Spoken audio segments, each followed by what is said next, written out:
that you will find it interesting. So let's today land on the platform of production chemistry in oil and gas industry. طبعا on this presentation I will touch this area. What I will give you the overview about production chemistry. What do we mean about production chemistry? And then we'll talk about the organization structure, and then we'll talk about the process overview and flow assurance. I will spend more time talking about the flow assurance because this is one of the major subjects we are handling or we are dealing with here in oil and gas industry. And finally, we'll talk about the oil field production chemistry community.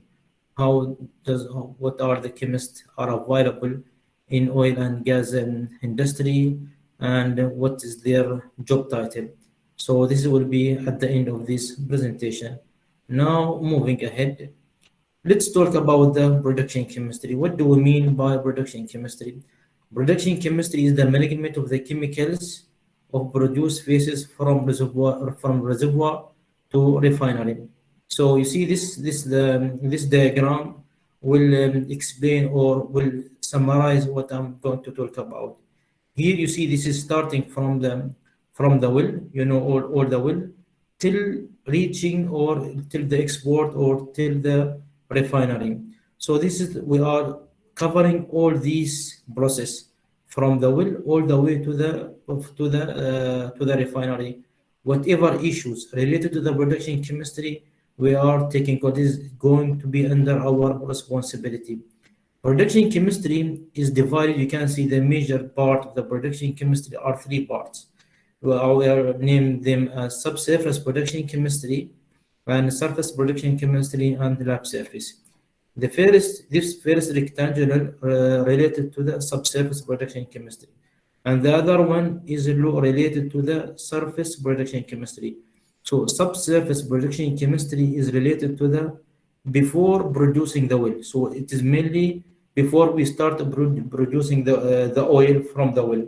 And the focusing area of subsurface production chemistry are the drilling fluids chemistry, cementing, completion, and stimulation. By the way, if anyone couldn't understand any point, he can stop me at any time because it is better to understand all the terms and explanation what I'm going to have on this presentation. And surface production chemistry related to whatever after we produce the oil.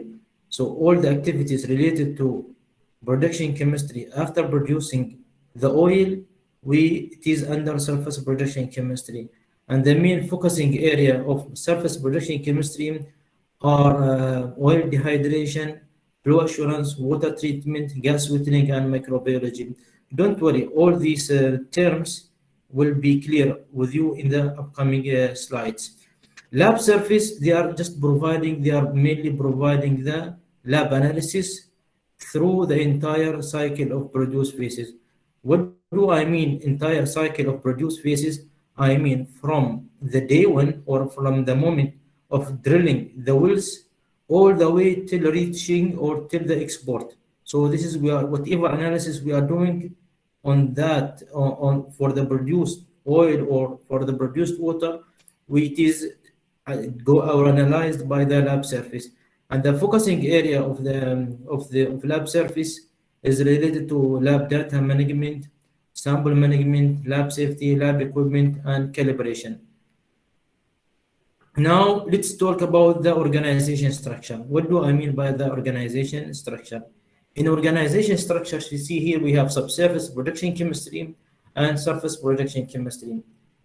In this hierarchy, you see the upstream. I think maybe some of you or majority of you can distinguish between the upstream and downstream companies. Upstream mean related to the company that has exploration and production. Downstream refers to the orbit or refineries. For example, now we have BDO, we have Oxy, we have Oxy, Dalil. These are all upstream companies. When we are talking about Ookio is upstream and downstream. Upstream related to production exploration and production. Downstream related to the refineries, Orbic in Sohar, and we have one in Duqm. And now let's talk about the upstream. In the upstream for subsurface production chemistry, upstream, then we have subsurface team. Subsurface team, if you know, the reservoir engineer and petrophysicist, this is under subsurface team. As part of subsurface, we have well surface. Well surface is mainly for you. We have here about the petroleum engineer or well engineer. They are under well surface. Under well surface team, we have production chemistry as well. We can have production chemistry and production chemistry team lead. And who is reporting to production chemistry team lead is lab surface, subsurface production chemist, and we can have drilling fluids engineer. So, and under lab surface, we have lab supervisor and we have lab chemist. Sometimes this section is for the client company, but in most of the cases, we have drilling fluids engineer. Sometimes we name him as a mud engineer. So this engineer is also a chemist, but it is from the contractor. A contractor like you have heard about some of your colleague company who has offering or recruiting mud engineer or drilling fluids engineer. معكم أنبي عندكم أيضا we have الدلمة and we have also some Baker Hughes and I think we have also Newpark and Halliburton. So these companies are providing drilling fluid engineer. Okay. On the other hand, surface production chemistry. So this is subsurface. You know now, I think you understand the difference between subsurface and surface. For surface and under the upstream, we have TSD, Technical Service Department. They can do all operation. And then we have asset integrity and reliability. Asset integrity and reliability, it contains the corrosion team, we have asset integrity, and we have the reliability. We should not now focusing more about the corrosion or asset integrity or reliability. We'll give more on the production chemistry. So we are in the surface, we are under the asset integrity and reliability, and we can be either under the technical service or under the operation. But I think for the time being, it is not that much matter important to you, to whom you should be reported. Under production chemistry, you can have, you see, two surface production chemist and the lab surface, and then lab supervisor and the lab chemist. In the coming slides, we'll get very clear picture about the role of the production chemist and the role about the chemist or the lab supervisor. And we can have also field service engineer. So field service engineer will be from the service company. He is supporting production chemist and he is supporting lab service and lab chemist in the client. So the chemists who are under the service company, like we can have from Suez. If you have heard about these companies, Suez, we have Clarion, we have Nalco. So all these companies are recruiting field service engineer. Now, on this presentation, I will give more focus on the surface production chemist, because I'm not quite familiar about the drilling fluids engineer or the subsurface. So we'll give more focus on surface production chemist. Process overview. With the process overview, we'll get more understanding and we'll get more clear picture about the scope of production chemist. Now, see, very simple. We have wells. These are producing wells. And from producing wells, we get gross. Gross, when we are talking about gross, we are talking about the oil and water and gas. So from the well, we can get oil, we will get oil and water and gas. They are mixed to each other. And then they are separated. So we have a production separation process. On this process, we are getting gas and we are getting oil and we are getting water. So the oil will pass through the oil processing facilities. And for the gas also, it will pass through the gas processing facility. And in water, we will pass through the water treatment facilities. On this webinar, we will not going to dig more about these facilities. We'll dig more about what kind of what is our involvement as chemists on these facilities. And you see here, we can see here different parameter: dew point, H2S, BSMW, RVB, salt, oil and water, TSS, and dissolved oxygen. So this one, so at the end, whatever after the gas, it's passing through the gas treatment facility for the export gas. This is the quality. What are the measurement or the lab analysis that we need to meet for the export gas? Here we have like a dew point and we have the H2S. For the export oil, we are focusing more on the BSMW. BSMW mean how much water in the export gas, in the export oil. And we are trying not to exceeding 0.5%. And the RVB is about the pressure exerted on the line, and here the salt is about the how much salt in the export crude. So this is related to the export oil.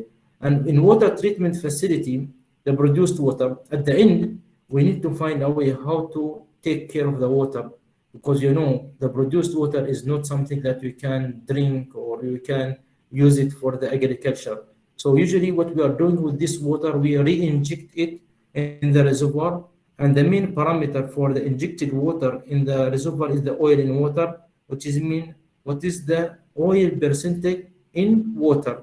We are trying not to exceeding like 50 ppm. 50 ppm is the concentration of oil in water, and TSS meaning the total suspended solid, and then we need to also reduce the dissolved oxygen. Now here we are going to speak about the chemicals that we are injecting in this processing facility.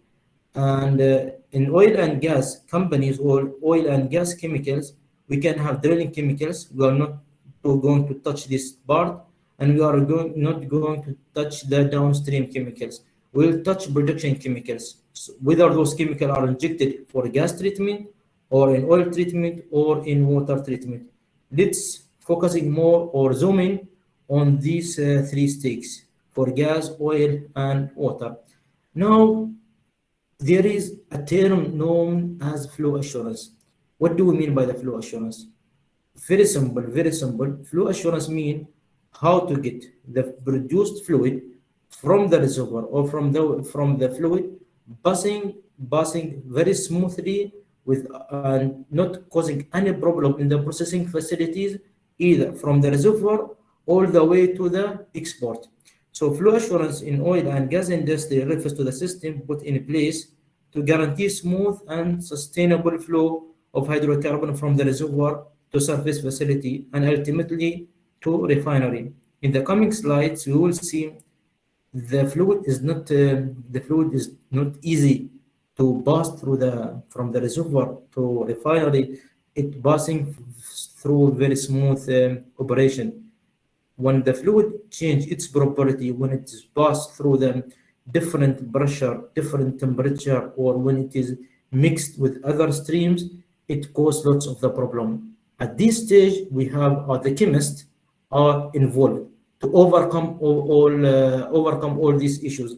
Now let's get more close to those issues and understand what we can do as a chemist to overcome all these issues. So now, I think you are understanding the flow assurance. You will hear it more when you start or coming in oil and gas companies. Flow assurance. So as I just mentioned to you, production chemistry issues occur as a result of chemical and physical change to the well stream fluid as they are transported from the reservoir through the processing system. To make things very simple, in the well, in the oil wells, in the reservoir, في باطن الأرض, we have high pressure and we have high temperature. When the oil starts moving and reaching to the surface, the pressure will be less, the temperature will be less. So the fluid is changing its properties when it is changing the pressure and temperature. And here is an example of some of the issues or some of the challenges we are facing for the produced fluid. For example, in the produced wells or in the oil wells, we can have emulsion. and we can have solid deposition, and we can have souring, integrity, MIC, microbiological induced corrosion. And also in the processing facilities, we can have emulsion, integrity, fouling, shumu, and MIC. And gas treatment facilities, don't worry, we'll get more close. We'll explain all this stuff in the coming slides. In the production facilities, we can have challenges with emulsion, integrity, fouling, shumu, and MIC. The same things with the gas treatment facility, gas hydrate, black powder, integrity, and gas cells spec. Water treatment facilities, we can have oil and water emulsion, microbial fouling, corrosion, and environment issues. For the export oil, again, we can have back pressure, integrity, and the specification of the export gas. So now let's get more close about these challenges. We'll start with what is called the emulsion. We can have emulsion, you see, in the oil, in the producing wells, and we can have also emulsion in the processing facilities.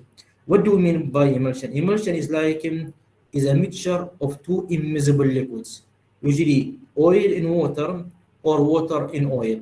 So, for example, this picture can explain what I'm saying right now. You see here we have two phases. We have here water and oil.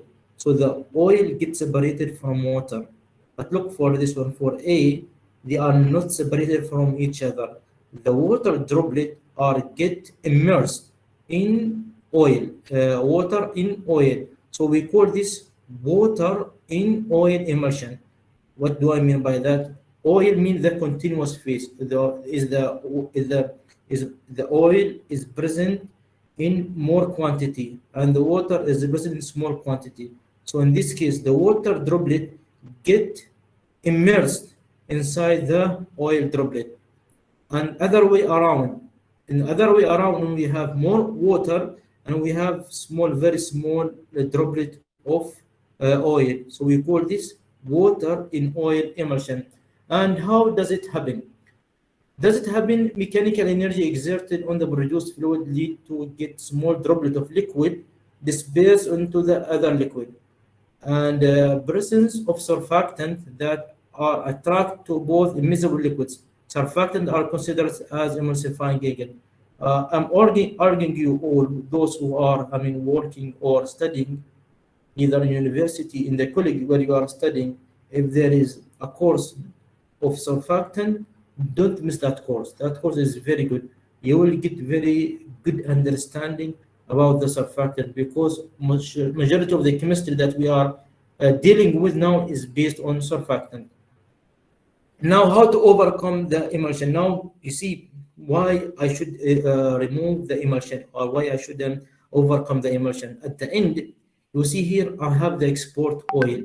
In the export oil, I don't need to have water in my oil. The minimum allowable water concentration or water percentage in oil, in the export oil, is very less, is like 0.8% or 0.5%. Because at the end, you will sell crude. No one need water, because if you give them water has no value, has no price. So that's why it is important to remove water or dehydrate water from oil. And there is two ways of the removing or overcoming the emulsion: mechanical way and chemical way. Mechanical way is through the separation vessel like separator, tank, desalter, heater. So all these are helping in separating or removing the oil from water. For example, if you we are usually, especially for the viscous crude, we are heating the crude, because with temperature the kinetic energy is increased, and the oil and water get separated, and they are mainly separated based on the density. The oil has low density than water. So if you manage to overcome the interaction between oil and water droplet, then this is all going to help in separation. There is a law known as Stokes law. This Stokes law will explain what are the main parameters that are used for or to enhance separation of oil from water. It is good for you after this seminar. to go and search about the Stokes law and how it is implemented in enhancing oil and water separation. Now, we as a chemist, we are not involving more in the mechanical separation or in the design of the separator or tank or the desalter. This stuff is mainly done by the process engineer or the chemical engineer. They are more involved in designing those facilities. We as a chemist, we are more involved in chemicals. We are injecting a chemical known as demulsifier or emulsion breaker. And what does demulsifier do? Demulsifier is like breaking the emulsion. You see this tube has emulsion. Demulsifier, we are injecting demulsifier to break that emulsion and to get oil and water separated. Now, let's get more close to this demulsifier. Demulsifier, or it is called emulsion breaker. How do I select demulsifier? You know, demulsifier, we have many here. We in the client company, we raise a contract for, and we are asking, we are approach the market, requesting from the company to provide us a chemical as a demulsifier. We have many companies that can offer us or give us the demulsifier. We can get demulsifier, for example, from Schlumberger. We can get the demulsifier from Clarion or from Narco or from Suez. So now you need to select which chemical is doing better for me. Is the chemical proposed by Narco? Is the chemical proposed by the Clarion or the chemical proposed by Suez? We are doing what is called the bottle test. And the bottle test is like, it is simply, we are testing this demulsifier and see which one is doing better, which one is separating oil and water for our crude.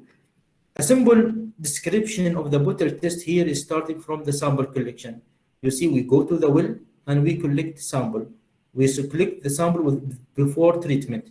So we now you see the sample is, we are collect the sample from the wells. Then we are mimicking plant conditions, temperature, dynamic state, and water content. What do I mean by that? I mean by that, for example, from the well, we are getting, for example, 50% as crude, and we are get 50% or 50% as water. So here in the bottle, I put 50% water and 50% crude, and then I shake them.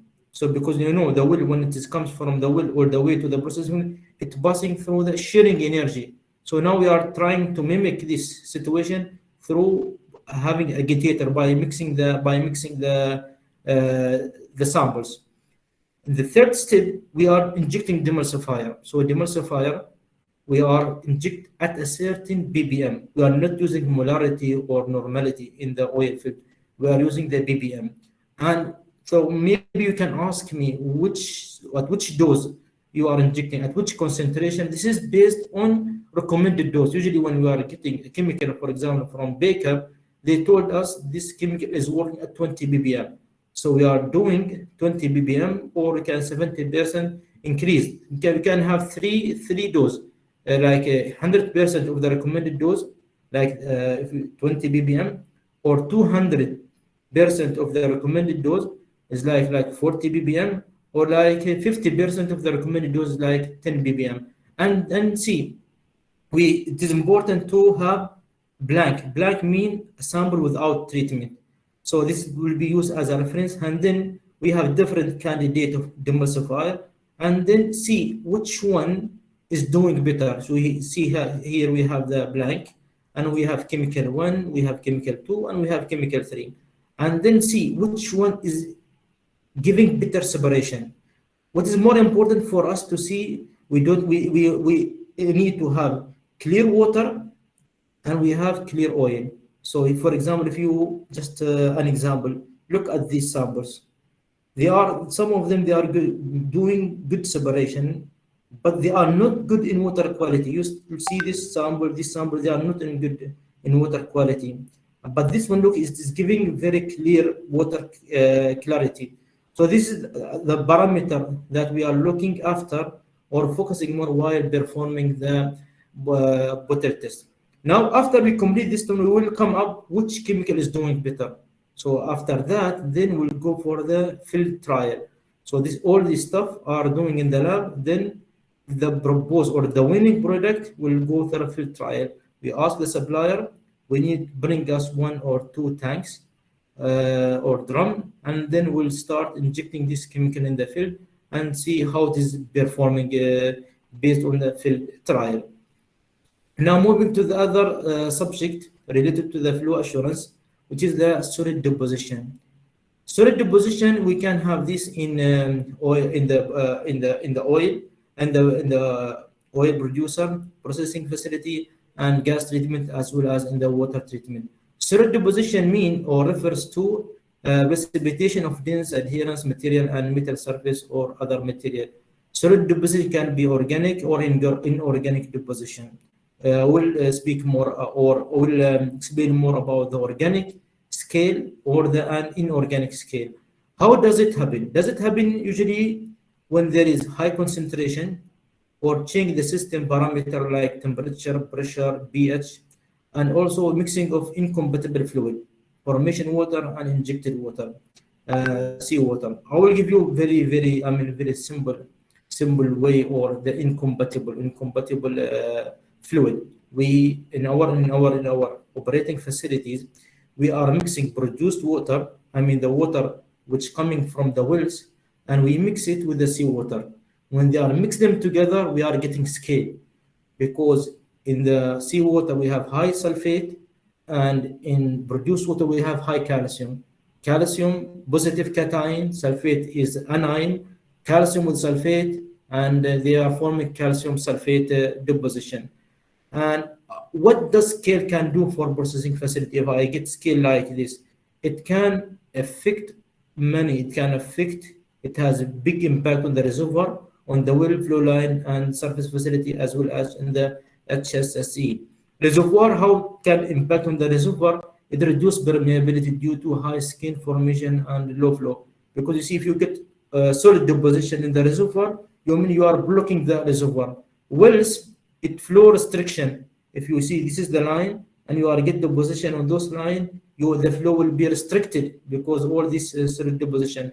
Flow line and surface facilities, flow restriction again, and the deposit corrosion and loss of equipment functionality. And the HSE, it can form norm formation, is like a formation of the radioactivities. Now we'll take here another example. We have many examples of the solid deposition, or what we call inorganic scale deposition.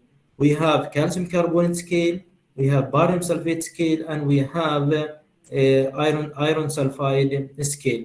So here an example of some of these. For example, calcium carbonate scale. How does it happen? Commingling, mixing of incompatible water stream. So what we are doing here in oil and gas industry, we are doing water analysis, full water analysis for each stream. So sometimes if you mix one stream with the other stream, you can get this calcium carbonate scale. And also do depressurization. What do you mean depressurization? The water in the reservoir is under high pressure and temperature, and it has dissolved CO2. Okay, you know, water with CO2, it will form like what we call carbonic acid. But when water start coming to the wellbore or start reaching to the surface, the CO2 will comes out, and the saturation or the concentration of calcium and carbonate will increase, and it will exceeding the solubility limit, and it will start forming the calcium carbonate. And also heating the produced water. Under this condition, calcium and bicarbonate will exceed the solubility limit and forming a scale. So now it's happening. I get scale on my facilities. What I should do? So there is like what is called remediation mechanism, or prevent the formation of the scale. So usually it can be done by acid injection, acetic acid or formic acid, followed with the corrosion inhibitor to avoid damaging the material. So the acid can dissolve the calcium carbonate scale or injecting with the scale inhibitor. We'll talk about the scale inhibitor in the coming slides. We have another kind of deposition known as halide, or mainly NaCl, milk. How does this happen is when you have oversaturated, and you can even see this you can try it in your home or in the kitchen. The NaCl, or the salt, has a certain, it can dissolve in water up to a certain limit. But if you oversaturate it, at the end you will reach to the point where you cannot, NaCl cannot, salt cannot dissolve any more in the water, and in this case you will get deposition of the halide. Usually, how to overcome the halide or the halide deposition? Through the scale injection of the scale inhibitor, or you can use a flash with water or steam. If I get the deposition of halide in my steam, just to put it steam or hot water, because you know the salt is dissolved in water. Barium sulfate usually occur when mixing of incompatible water, as I mentioned to you. Here we have, we have a plant in Musandam gas plant. On that plant, we are having seawater. We are treating seawater as well as the produced water.